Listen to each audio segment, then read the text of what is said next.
A Eurisys ügyviteli rendszerrel rendkívül rövid idő alatt el tudjuk készíteni a cégeljárásban szükséges okiratokat, így a cégnyomtatványt és a leggyakrabban használt mellékleteket, mert ahelyett, hogy a nyomtatványban és minden szükséges okiratban külön megadnánk ugyanazokat az adatokat, a rendszer ezeket egyszer kéri be a felhasználótól, hogy előállíthassa az iratokat.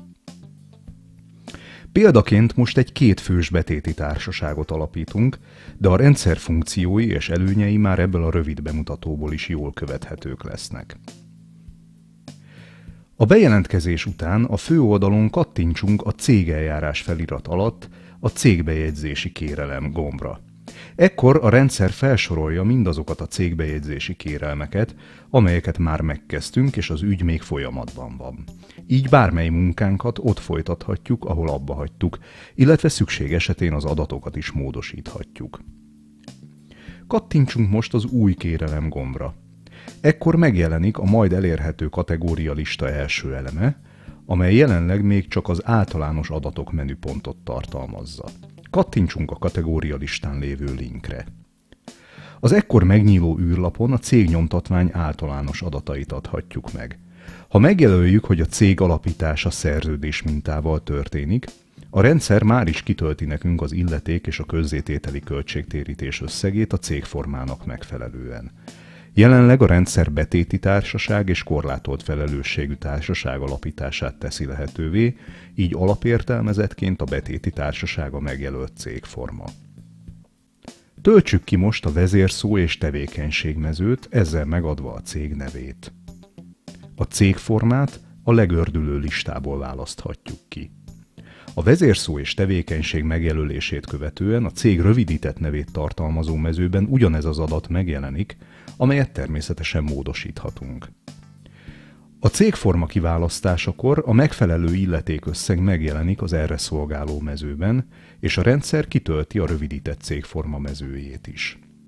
Miután a rendszer törekszik az adatok logikus csoportosítására, a nyomtatvánnyal ellentétben már itt a kezdő adatok között megadhatjuk a cég elektronikus elérhetőségét, így különösen a hivatalos iratok fogadására szolgáló e-mail címet.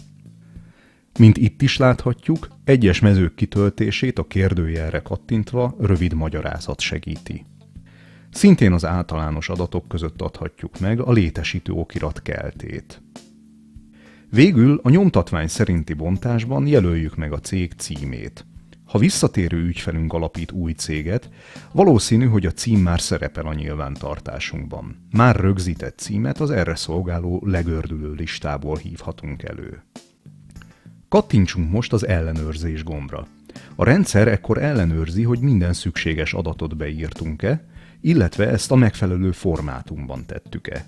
Mint láthatjuk, ebben az esetben elfelejtettük kitölteni a hivatalos iratok kézbesítésére szolgáló e-mail címet, amire a rendszer egy hibaüzenet formájában és a hiányzó mező megjelölésével figyelmeztet. Töltsük ki a hiányzó adatot, majd ismét kattintsunk az ellenőrzés gombra.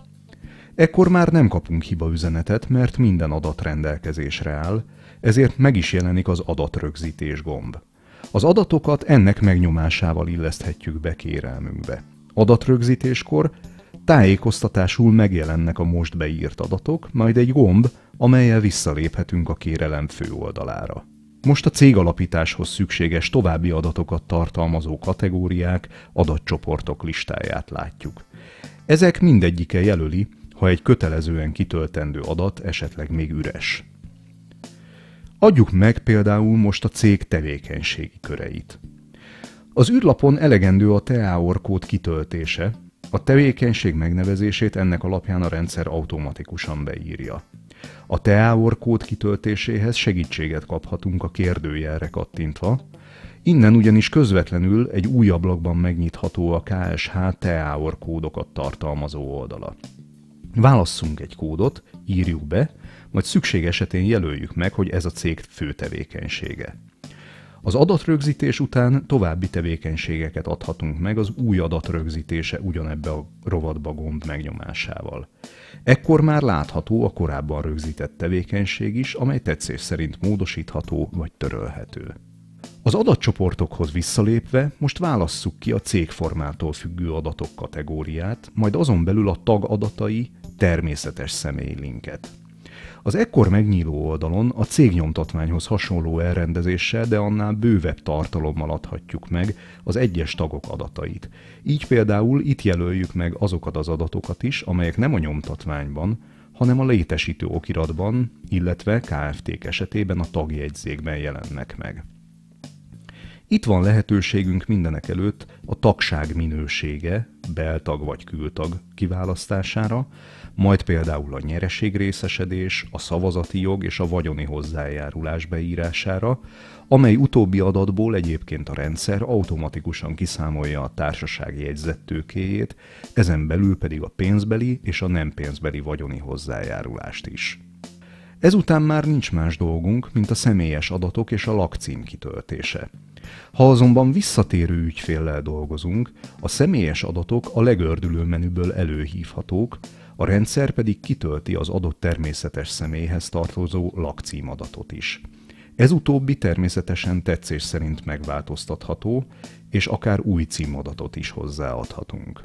A tag rögzítése után látható, hogy a rendszer felkínálja újabb tagok rögzítését is ugyanebbe a rovatba, azaz a természetes személytagok csoportjába. A gombra kattintva az imént látott űrlap jelenik meg, ahol lehetőségünk van újabb tag adatainak bevitelére, de mint látjuk, egy hivatkozás is megjelenik, amely az imént rögzített tag adataira mutat. Ha erre a linkre kattintunk, akkor az előbbiekben rögzített tag tagsággal kapcsolatos adatait módosíthatjuk. Ha azonban a természetes személy adatain vagy a lakcím elemein kívánunk módosítani, célszerűbb lehet a partner törzsadatok módosítását választani. Az imént látottaknak megfelelően rögzítsük a betéti társaság kültagját. Ezt követően töltsük ki a betéti társaságok esetében még szükséges adatokat a tagok gyűlésére vonatkozóan, így ezek is megjelennek a létesítő okiratban. A következő teendő a cég ügyvezetőjének megjelölése a szervezeti adatok között. Válasszuk a képviseletre jogosultak linket, majd először töltsük ki a képviseletre magára jellemző adatokat, így a képviselet megjelölését, esetlegesen az e-mail címet, illetve jelöljük meg, ha az aláírás mintát benyújtjuk a cégbíróságnak. Ezután töltsük ki a jogviszony kezdetére vonatkozó adatot. Tovább gördítve lehetőségünk van a természetes személy adatainak kitöltésére, de ebben az esetben a rendszer felkínálja, hogy a tagként már rögzített természetes személyek adatait is átemelhetjük.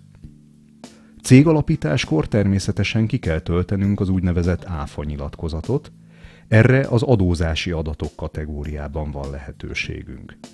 A példa kedvéért most az általános szabályok alkalmazását választjuk, de megjelöljük, hogy a cég kér közösségi adószámot, majd visszatérhetünk a főoldalra.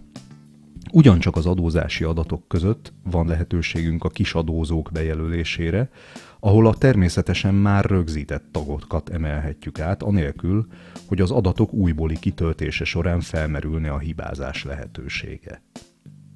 Amikor a főoldalon az adatokból készült okiratok kategóriára kattintunk, még hibaüzenetet kapunk, mert nem jelöltük meg, milyen mellékleteket csatolunk a kérelemhez.